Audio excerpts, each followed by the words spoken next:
Thank you for that very nice introduction. So let me share my slides. I want to make sure that it appears adequate for everyone. So bear with me one second. And we can see everything. There we go. Perfect. Okay, perfect. Great. Excellent. Well, again, thank you very much for that nice introduction. I was just kind of scanning through and there's some very familiar faces. So welcome to the talk. And again, thanks for the invitation to speak about PECARN and some of the work that we're doing. So as Sarah mentioned, I work here at Children's Colorado. My main focus is on stewardship research for antibiotics in the ED setting. But greater perspective is also having multi-center work, and the eventual goal is to disseminate a lot of our work into the communities to help general ER care across the nation. And it's really been a pleasure to be part of this network and do some of the work that we've been doing in the past several years. So there we go. Just one disclosure that this talk is about PECARN, which is funded through the Emergency Medical Services for Children program and the Maternal Child Health Bureau. And I have no other conflicts to report. So in the beginning, I think we'll take some time just to talk about the network, why it was formed, how it was formed, to give an idea of submissions through it and use of the data.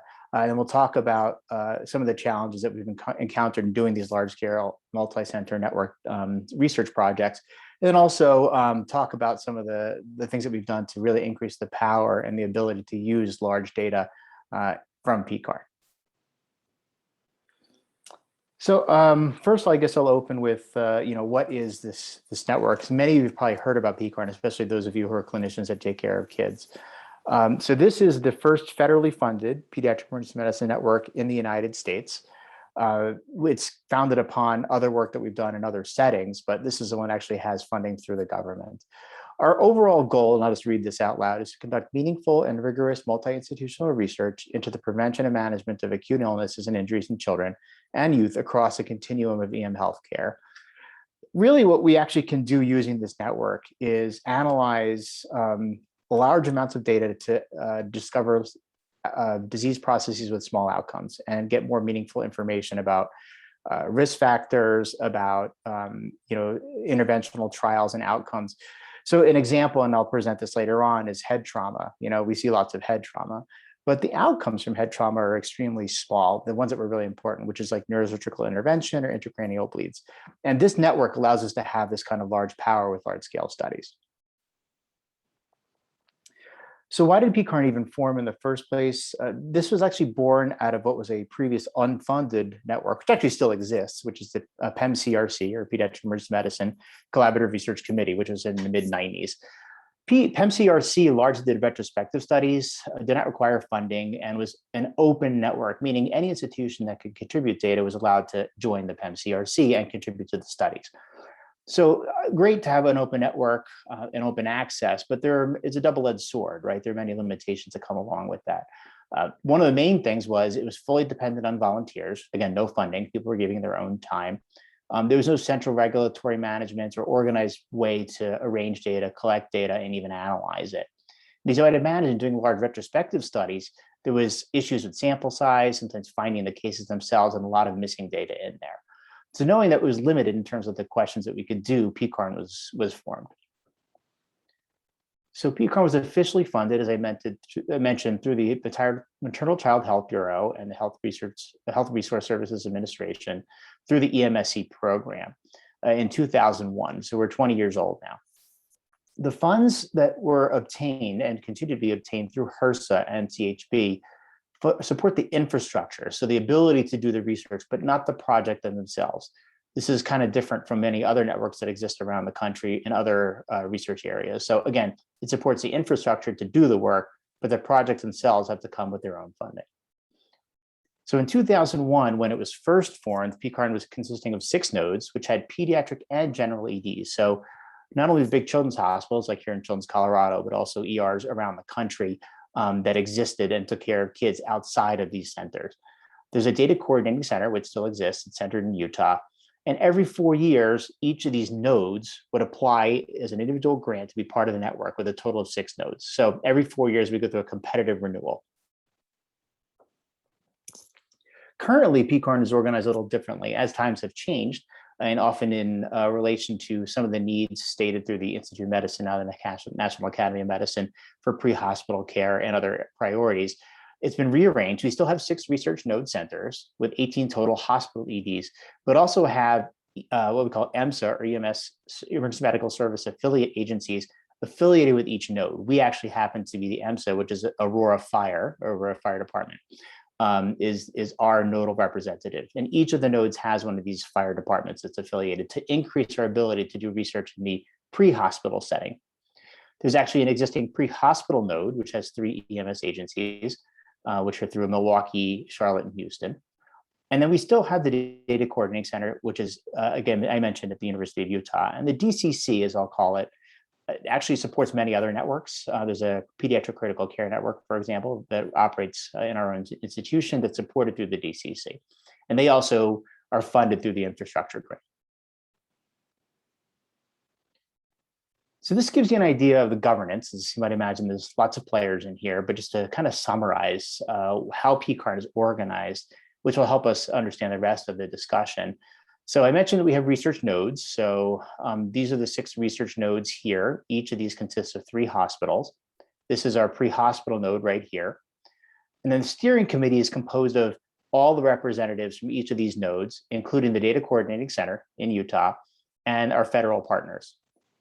Within the steering committee, we have a nice organization and process for review of our protocols, to assure that we're meeting patient safety standards, to assess the feasibility and budget for grant submission, and to also vet any manuscripts that come through the process. So each of the steering committee, each of the nodes, I should say, has a representative in each of these committees within the steering committee itself, just to give you a brief oversight. I'll point out one thing here, which is this Research Coordinator Advisory Committee. This was formed recently.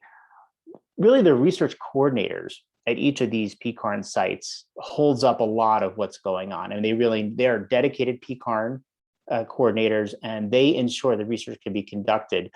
They often know what's feasible, what's not feasible, what the needs are to help apply for funding or identify needs for funds. And as a result, the RCAC was formed and has actually helped us advise in moving projects forward through the network.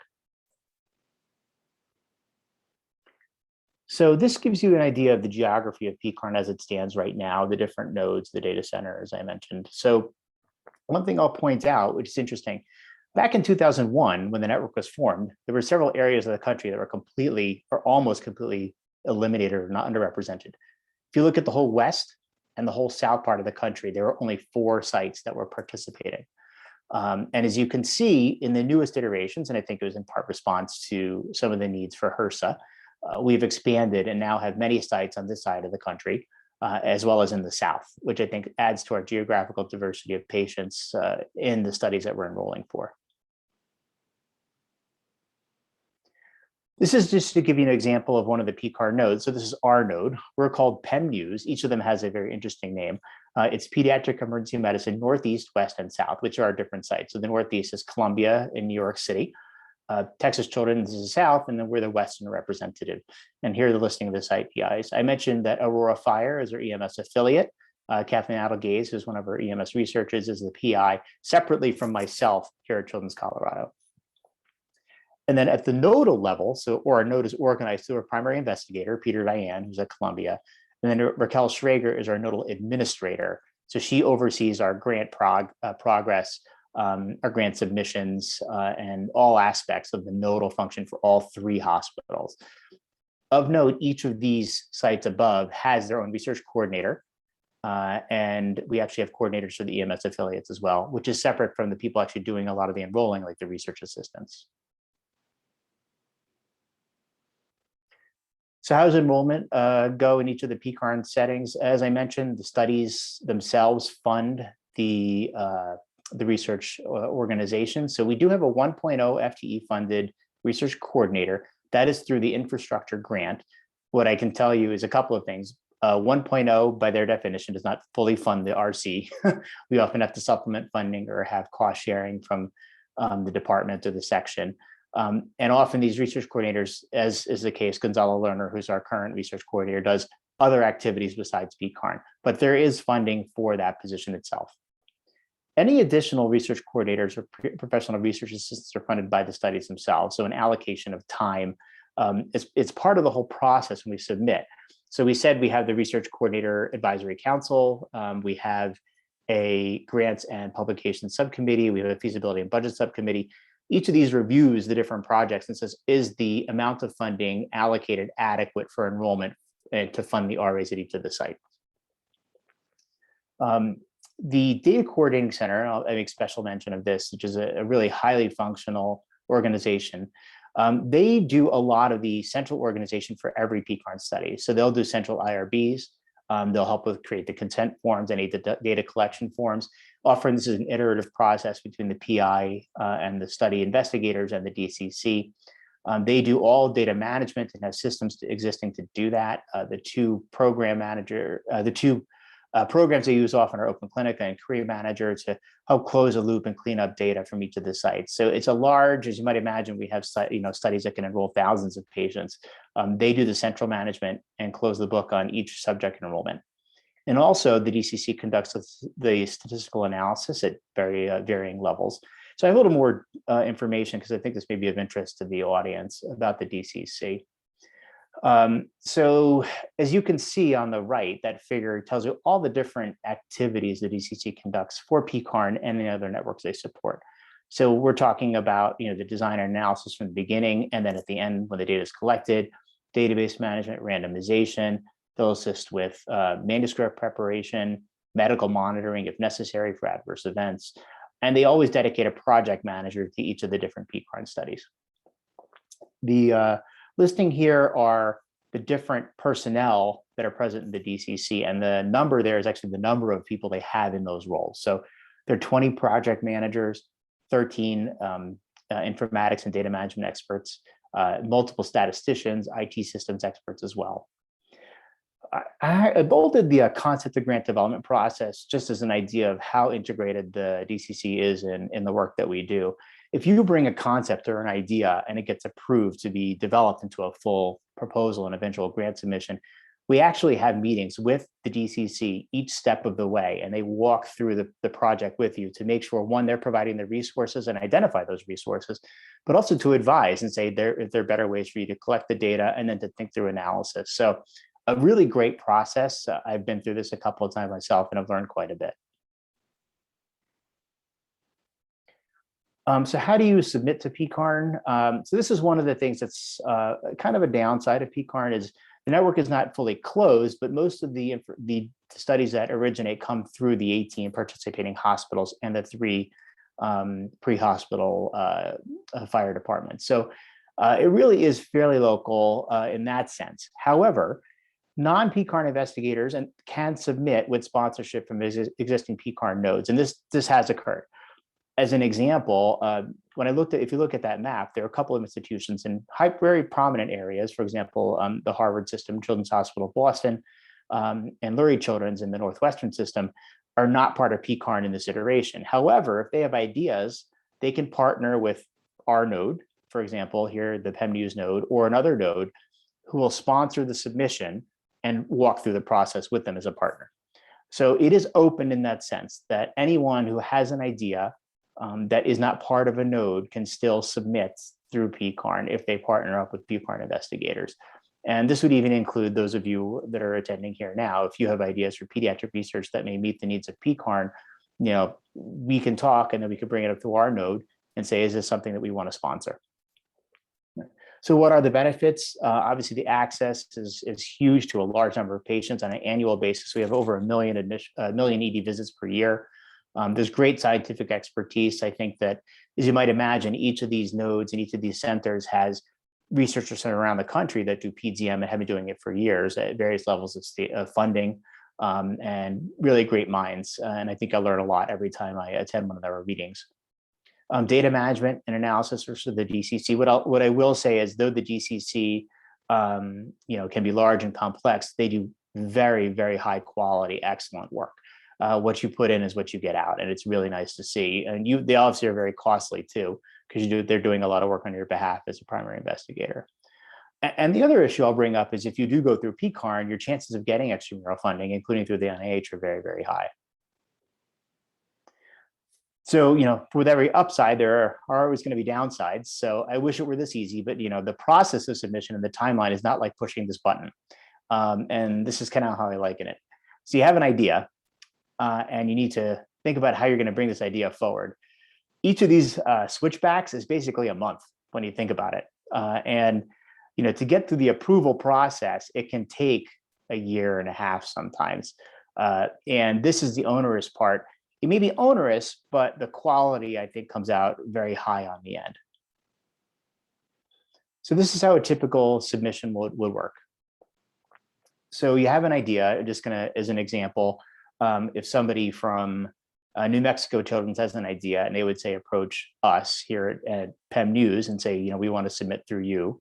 Or if I have my own idea, we develop the project within the node and we have iterative discussions, get a lot of feedback, and approve through the node itself and say, okay, this is something that we want to sponsor. And actually, I mentioned there's several PIs at each of the different institutions in Texas and here and in Columbia. We all generally vote and agree and say, we want to move this forward. Once you have nodal approval, then it can go to the next stage, which is you present to the entire PECARN steering committee. We have 4 annual meetings a year. Typically 2 are in person, although that obviously has changed because of COVID. But there are opportunities to present concepts or protocols at different stages. When a concept is submitted, and usually it's a 2-page submission, a vote takes place amongst the steering committee. And if the project is accepted, it can move forward. There are cases where it does not move forward. Feedback is provided to the investigators one way or the other about how they can improve their project, either if it's going to move forward or if they're going to take it in a different direction. So once that concept is approved, the next step is to bring a full protocol, or what would be almost equivalent to a grant submission, back to the steering committee. So usually this is at least a couple of meetings away. So you present at one meeting. By the time you get everything together, it's at least another 6 to 7 months before you can present the whole protocol. You first present the protocol without vote. All right, so you get subcommittee feedback. I mentioned that we have a quality and safety subcommittee, a feasibility and budget subcommittee, and a protocol development committee. Each of these subcommittees is there and they meet and they present back feedback about how to improve the proposal such that when you go for vote, that it's in the best possible position. So again, more feedback and more iterative approach. Again, usually it's another meeting, maybe 2, and then you bring the protocol or grant back for vote by the entire steering committee and represent, addressing each of the subcommittee's comments. Once you pass that vote, then you're approved, then you could submit to the funding agency with PECARN approval, and it becomes an official PECARN study. So as I mentioned, this often takes a year, and it can take longer depending on the project, the needs, and the complexity. So why would anybody go through this, which is going to take a year and a half to get to this point? Obviously, you want to get scientifically a good study. You want to access all these patients. It's because once we've gone through this process, our funding rate is pretty high. And this is a bar graph that depicts different stages of concept submission, approval, protocol approval, and when a grant actually gets submitted. And then this is our funding rate, basically the 48 plus 12. So once you get to the point where you've submitted a grant, which is a PECARN approved grant, you can see that there's a very high chance of funding, as high as 75%. So walking through this process, there is a payoff at the end as you're really prepared to submit to a really good proposal that has a high chance of success. And the funding that takes place, or actually that is acquired for these studies, is through various agencies of the National Institutes of Health. There are some that are through PCORI as well. So this gives an idea of the funding for PECARN itself. The blue line gives you an idea of the infrastructure funding. So you can see what's interesting is this is 2002, approximately when we started. We're about 3 million. We're up to about 6 million now. Now, obviously, there's inflation, but what hasn't changed in that is the number of sites. And then we're adding more nodes. And obviously, there's the salary for individual, which has gone higher in inflation. So even though we're infrastructure funding overall for all 18 hospitals, DCC, and the pre-hospital sites, it seems like it should be adequate. We're really tight. We've actually had to tighten down budgets significantly over the years. On the flip side, what's great is the amount of external funding we've acquired from our studies has substantially improved over time. Some of this is cumulative, but also new studies and more studies coming through. So except for this little lull in 2019, which I think was a lull for almost all of us, we've done quite well in terms of securing funding for our projects. So what are the different foci or areas of interest within PECARN? This is really in response to the National Academy of Medicine and previously IOM about their priorities. And there have been several documents that have been prepared and published by them saying where are the priorities for healthcare in pediatric and specifically in pediatric emergencies. So here are a listing of different just general content areas of traumatic injury, respiratory illnesses, infectious diseases. Adolescent mental health has really surged. As you can imagine, the interest in it is far greater too. Critical illnesses, and then again, pre-hospital EMS care. In addition to disease processes, I think PECARN has established themselves at conducting very interesting and unique methodology work and becoming really expert in those areas. So when I say complex randomized controlled trials, we've actually done adaptive clinical trials, which are really interesting to enrich the and minimize the sample needed to find differences in comparative studies. A lot of prediction modeling has been a huge focus and risk stratification. And I think of interest to this audience, even more recently, are the interest in clinical decision support, which is bringing these studies and all this data to the bedside to help the patient themselves. And also novel approaches of large data and actually creation of a large database that has a lot of rich information. This is just a sample of current studies. I'm not going to read the list, but you can see again varying areas of trauma and medical illness. Some of the funding, just to give you an idea, is through NHLBI, through the National Institutes of Mental Health, through the National Institute of Childhood Diseases, NICHD. So a variation of different agencies in the NIH that are funding these studies themselves. Again, so really in the end, this should be about the patients and how do we help our patients. And it's about closing the gap. You know, many of you have heard this, is it takes 17 years for us to take actual research and translate it to the bedside and help patients themselves. You know, and one of our big areas of interest has been narrowing that gap. And I think there's two gaps that we speak to. It's not only the research to practice gap, but also the gap between pediatric tertiary hospital care and community ED care. If you're not familiar about, we estimate 80 to 85% of children cared for in emergencies are taken care of outside of what we call the ivory towers or the big tertiary care children's hospitals. It's really in the community setting. And how do we reach those community partners and empower them to take care of patients, take care of pediatric patients in the highest quality possible? So I mentioned the head trauma study. I'm going to walk through this very, very briefly with a kind of a high level, but to give you an idea of some of the work that we're doing. So the pediatric head trauma study, which is now formed into the PECARN head trauma rules, some of you may have heard of, took place back in the 2000s. Over 5 years, this study enrolled 42,000 patients who incurred a head injury. It could be of varying stages. Okay. But what we're really focusing on is the ambiguous patient, not the one who comes in and is unconscious and critically ill. We know what to do with those patients. It's how to help those patients who have what we call a Glasgow Coma scale of 14 or higher, who look well, but may have a clinically important brain injury, such as a bleed or something in need of neurosurgical intervention. So of these 42,000 plus patients, we looked at patients who got CAT scans and no CAT scans. Those who did not get CAT scans, we had follow-up calls on them and identified a 0.9% rate of clinically important traumatic brain injury. And what we created were prediction rules to find that 0.9% based on the common clinical findings that we see every day. We created two rules, one for those less than 2 years of age and one for greater than 2 years of age. And what I really want to focus on is not the rules itself. As you can see, it's not overly complex, but has some inputs that are necessary at the bedside that are not that easy all the time and not easy to remember, is this down here. So again, this is a common condition with a very, very rare outcome, again, 0.9%.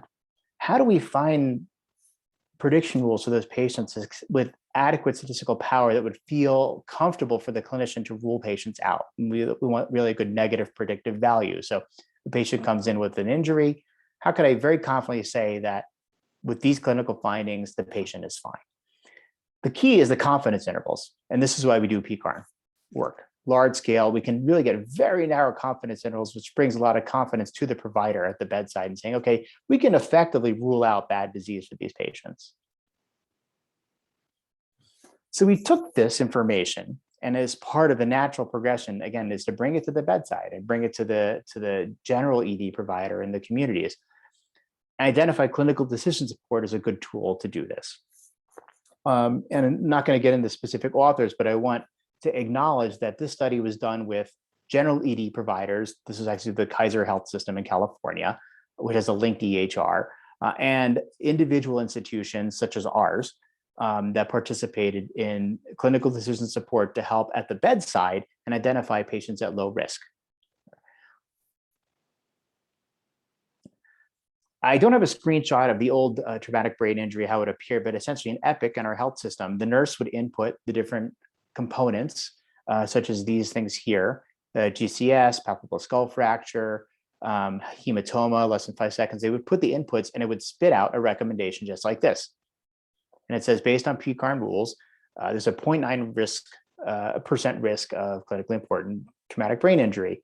And it would suggest if you can just observe, as in this case, versus getting a CT. So this is translated from the clinical decision support that we had in the EHR to MedCalc, or MDCalc, I should say. So this is available publicly. Any provider can download it on their phone, including in the communities, and plug in the inputs and get a risk assessment to help inform their decision making. And again, this is what we want to achieve in PECARN. This is our holy grail, is how do we really improve patient care?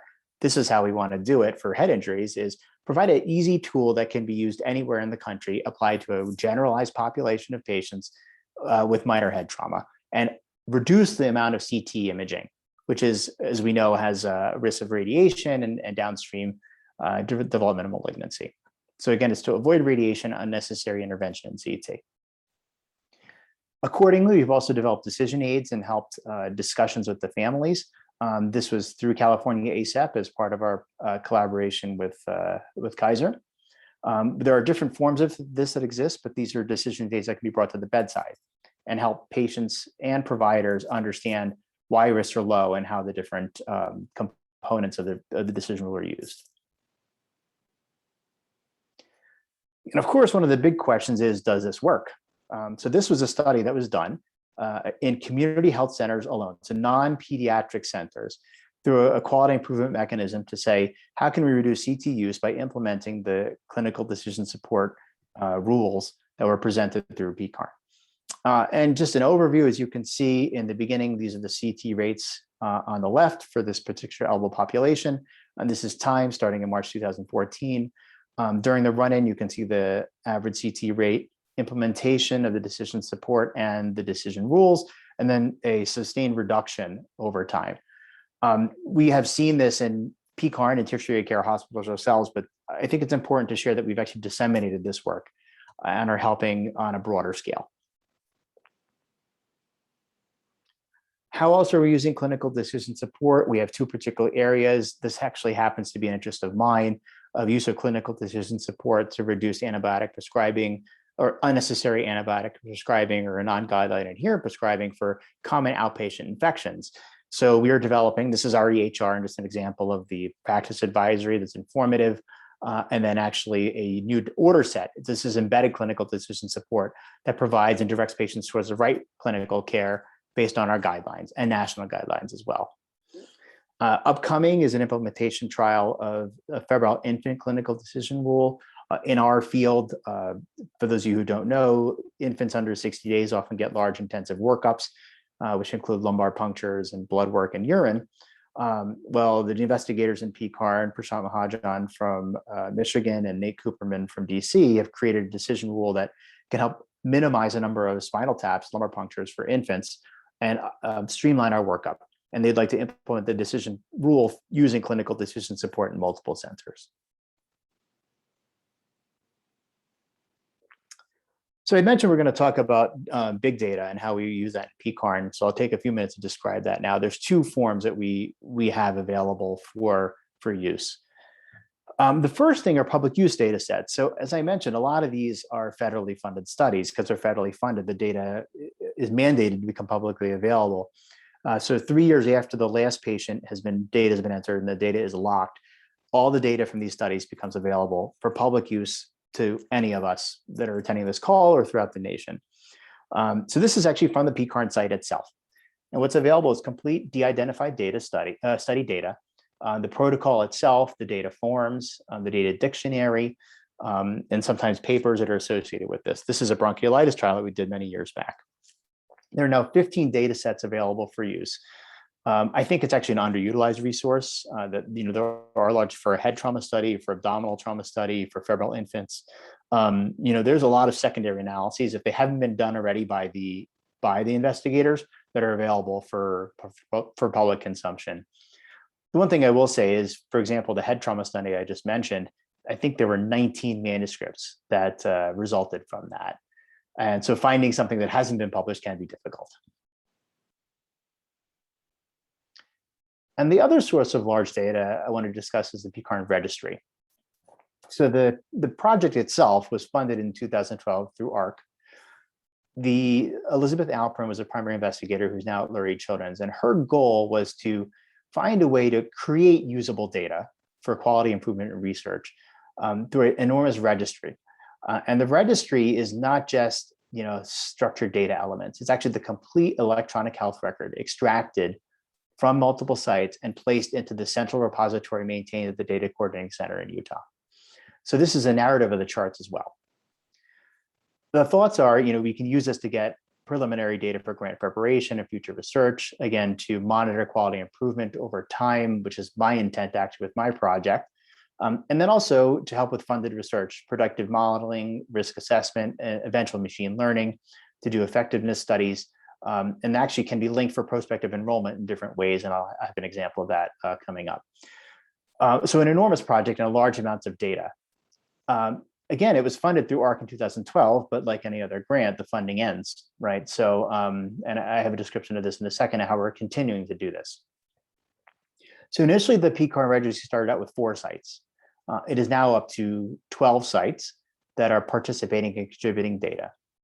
10 of them have Epic EHR, 2 of the sites have the Cerner EHR. Now, this is important for us because the data don't talk very well for electronic medical records, and linking them and harmonizing the data can be really challenging. And that is one of the big foci of the DCC, is acquiring the data, cleaning it, harmonizing it such that it can be measurable and used across all the different sites in the same way.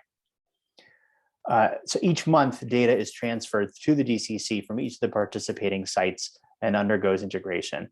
And this gives you an idea of the power and the size. So from the 12 sites, that's about 59,000 different unique encounters or ED visits that are collected.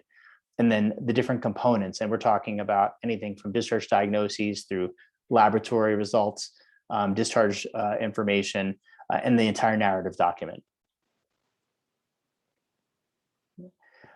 So how much is in there now? This is over the 8-year period of the existence of the PECARN Registry, upwards of 5 million different encounters. Again, a large database, and we can analyze these data. There is a cost that comes associated with it. Many people write funding applications to use PECARN data because the DCC has to conduct all the analyses. But if you can do that and get access to it, very, very powerful. Again, not going to walk through this, but here are all the different elements or the general categories of elements that are contributed to the PECARN Registry.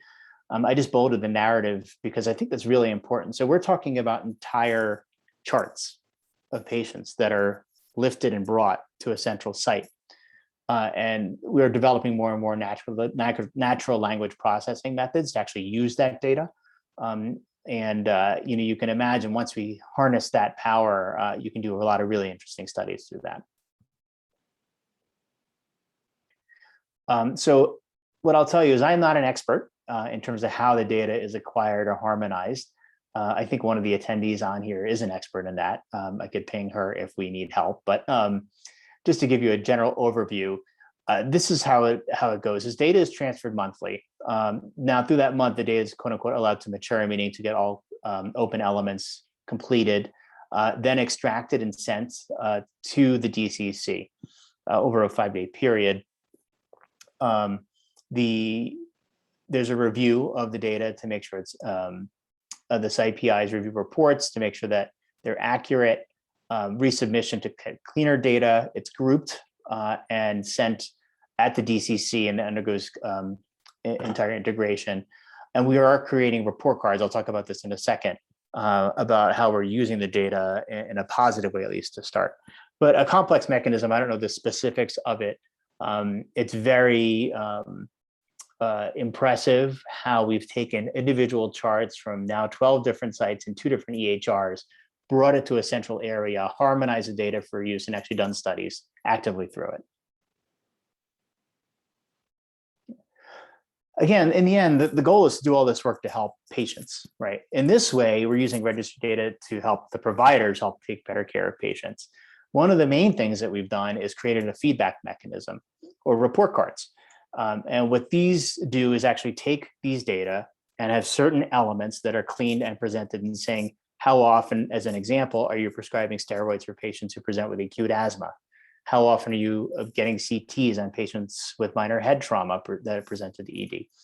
As a method of improving and maintaining quality of care, we've successfully done several forms of report cards with several components for each of the participating sites. So this is an example. The report cards contain study-wide data, site data, and then provider-level data.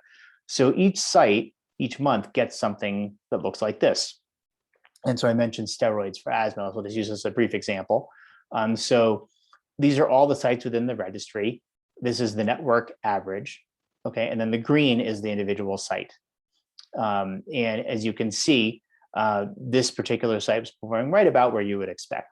Okay, and we track these over time for different components. And other examples within asthma are documentation of asthma scores, the time it takes to get the first treatment into a patient. So these are great examples of how we're using this. And we're doing this for different conditions, as I mentioned. Twice a year, I should say, we're also providing report cards directly to the provider, right, with the same metrics in there. So you can see not only how you're doing with respect to your site, with respect to the entire study, or the entire registry, as a way of providing feedback and improving our care, nudging people in a sense to meet these metrics and do better. I won't get into the complexities of this, but we have shown that feedback does help in many ways, including my own area of antimicrobial stewardship, that if you can provide feedback to the provider, we know that there are more sustained changes in improved antibiotic prescribing practices. And that's the whole theory behind providing the report cards to providers themselves and using this feedback. All right, so how does all of this occur? Again, not going to walk through the specifics, but we take care of patients. We have all visit data each month. It's transferred, validated, de-identified, sent to the coordinating center to create the registry. From there, we can use different methods: traditional statistical analysis, natural language processing, creation of performance measures. But again, in the end, it's to create these benchmarks that are site-specific and provider-specific, and improve again, the holy grail is to improve patient care and implement evidence into routine care. So we have a lot of power here. We are starting to just now tap it and find ways to use it. So coming back to that funding question, so the HRQ grant ran out in 2015. How are we continuing to do this? Well, it's combined in many ways. Project funding is required to have funding to use the registry and do analyses. So, for example, you could apply for an R03 and have money specifically dedicated to the DCC to do the analysis of the data. Now, along with that, we can use some of that. A great example is, for example, I'm going to use allergies as part of my study because allergies influence antibiotic prescribing. As at this moment, allergy is not a analyzable variable within the registry. It's all there, but it hasn't, again, been harmonized, cleaned, and analyzable yet. So I'm going to write in a grant as part of this funding to create an analyzable variable for allergies. From that point forward, that will continue. And so we've had different elements of data that have been funded essentially to become more and more usable. So project funding, and then each of the participating sites does pay a fee. It's on the order of less than $20,000, but have committed as a registry participant to fund our participation in data transfer mechanisms to the DCC, so we can maintain our participation in the registry. So of the 18 sites, we have 12 sites that have agreed to participate, and I think the eventual goal is to have all 18. In each of the infrastructure grants that we submit every 4 years, there's also sites that write in money that may need to be used to become a part of the PECARN registry. Yeah, I'll stop there because it's probably more complex than I'm even explaining. Here's an example of just a few of the different studies that have used the PECARN registry, and just to give an example of different ways that we're using the data. So PedScreen is a sepsis registry that actually uses additional data outside of the ER setting, right? So some of the funding for that is to create analysis of data for inpatients, for patients admitted to the ICU, and create data for organ dysfunction. Improve is really unique. This is a study looking at analgesic treatment. So here we're actually using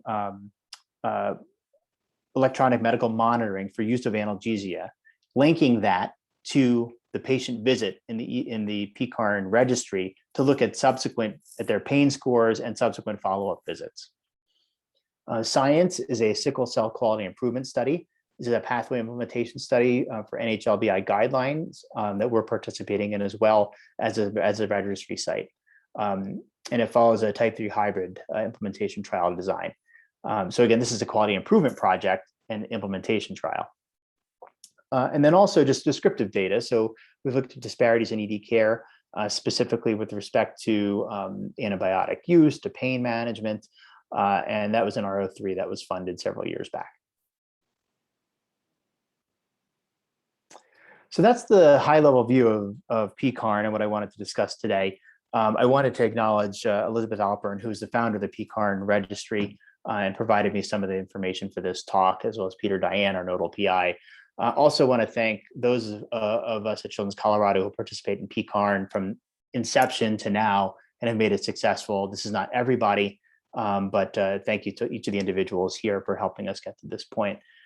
And I'll stop sharing my screen at this point, and I'm happy to take any questions with the remaining 10 minutes. Thank you. Thank you so much, Rakesh. I really appreciated all of the information you just shared on PECARN. We have a couple questions in the chat to get us started. Okay.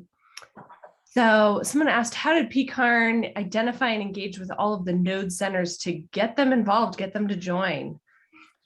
Good question. So there's, as everything, there's like a little bit of mutual interest, and this is what we do. It's alike, and there's also politics.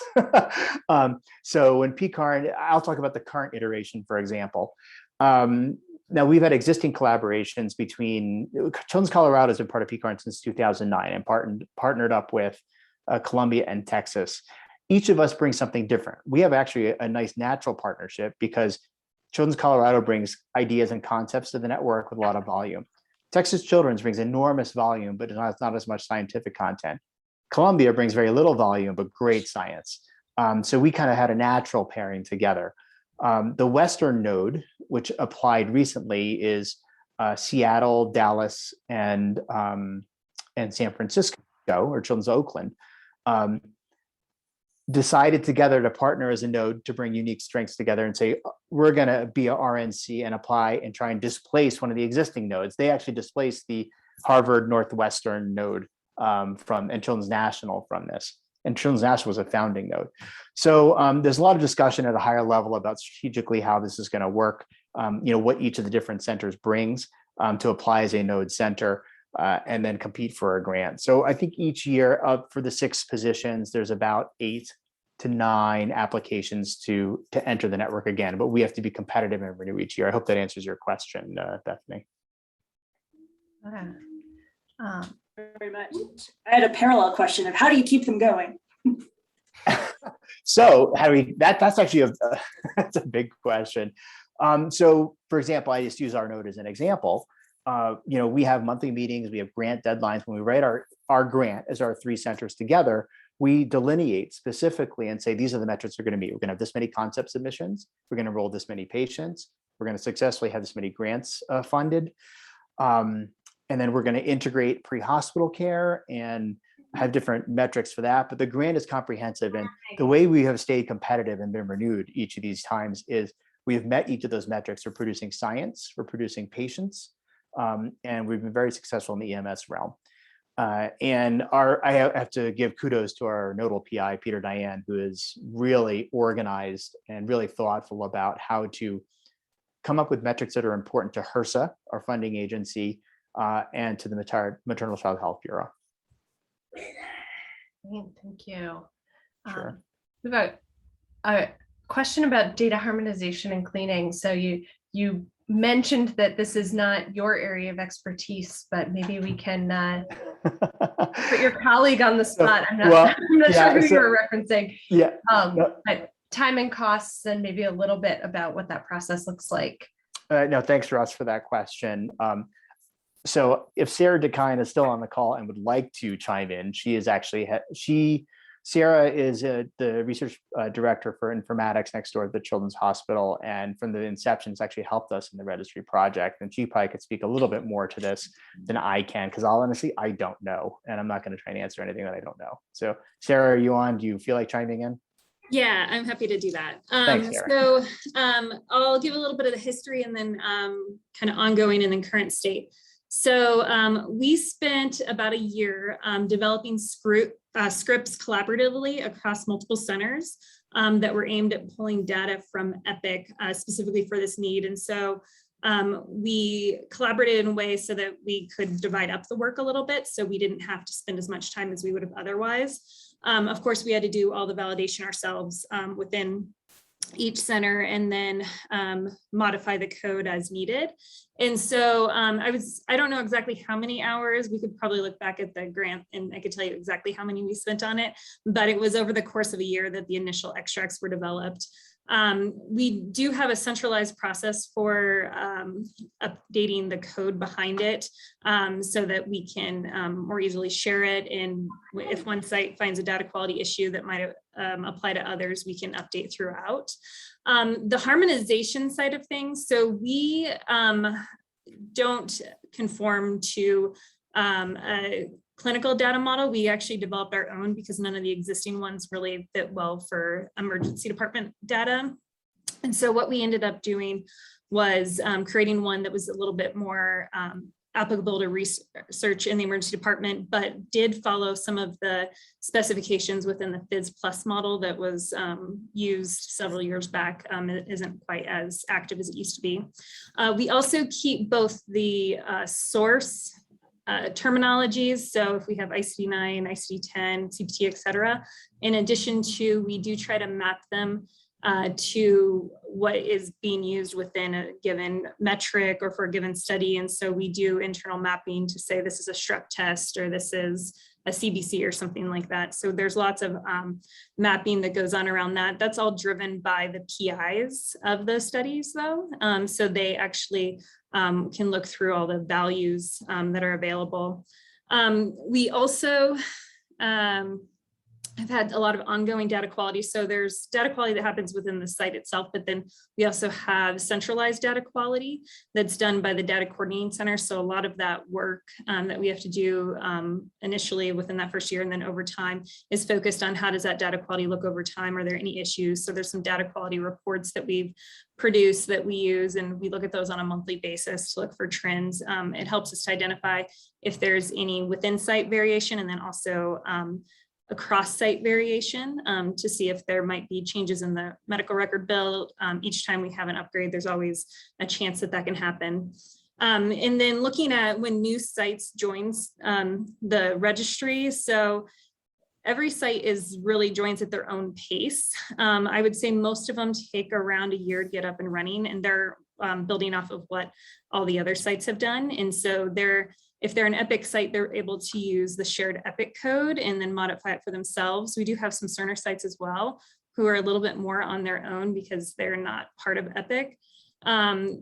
But they are able to use our infrastructure, and we do have a software package that was developed to produce the desired output. And so if you've created the staging tables, then it'll create your output for you. Thank you, Sarah. Thanks for bailing me out too. I appreciate that. But I'm not afraid to say I don't know. And this is something that, you know, as a team, Lala had started this, Lala Bajaj, with Sarah as a participant in the registry, and it's become really expert in this. Yeah, thank you, Rakesh and Sarah, for filling out some of our understanding there. While we're doing Q&A, I just want to point out, Victoria put our evaluation link in the chat. We'd really appreciate your feedback. So make sure to click that link before you leave today. And then Rakesh, we have another question. How do people find out more about the data that are collected? There's the question specifically about behavioral health data, but maybe just a general sense, how might people understand better what is in the registry and how they might then decide if they want to reach out and see if PECARN study might be an option for them? Yeah, I think there's two ways. I mean, first of all, for existing projects and those that have completed. So we had two studies, large scale, ASSESS, which focused on alcohol and substance abuse in children, and then also ED STARS, which is a suicide screening study. And those two, I believe, are now at least, I think, 3 years out, definitely ASSESS, potentially ED STARS. So those data may be available on the public use data sets that I mentioned in the PECARN website. And I'm happy to, I think I had it in the initial information that I'd sent out, but I'm happy to share that with anybody. And you can see the entire script of everything there in terms of the code book and so forth. In terms of data that's currently being collected, because actually I get this question asked a lot. People want to know, what are you guys doing with that study that's ongoing? First of all, I think reaching out to the PIs, most of the PIs are really happy to share with the work that they're doing and kind of their plans with it. Obviously looking for increased collaboration. So I'm happy to put anyone in touch. Ongoing right now, we just finished ED STARS, as I mentioned. We have an opioid use disorder study that's coming up through the system right now that's related to behavioral health. There also are work groups. And so this is another way that can help put people in touch. Within PECARN, as we found investigators with like interests, they've formed different work groups. So there's an adolescent health work group, mental health work group. I think we're doing child abuse now as well, on top of febrile infants, for example. So each of those work groups works in parallel, but really it's not integrated within the normal PECARN mechanisms. And there are participants. The adolescent health one is a great example, where we have the two founders are people at Cincinnati and DC Children's, one of which is a PECARN site. But they're participants from Mercy, Kansas City, as an example, or outside of the PECARN network itself. And they definitely welcome investigators from other areas to attend their work group sessions, which usually a couple to 3 times a year, usually one link with the meetings, and then get them involved in current projects or update them on ongoing projects. So what I would suggest is, I'm happy to help put anyone in touch. Please just reach out to me if you need more information. But it's not something you can easily find just publicly outside of the NIH report or if it's an NIH funded study. Great. Thank you, Rakesh. It's been a pleasure listening to you describe the network and really learning about the intricacies of the infrastructure, and I think a fantastic description of a learning health system. Thank you so much. Again, for those of you who attended, there's our evaluation link in the chat. And thank you so much. We hope to see you at our next seminar on December 13th. All right. Thank you all for having me. I appreciate it.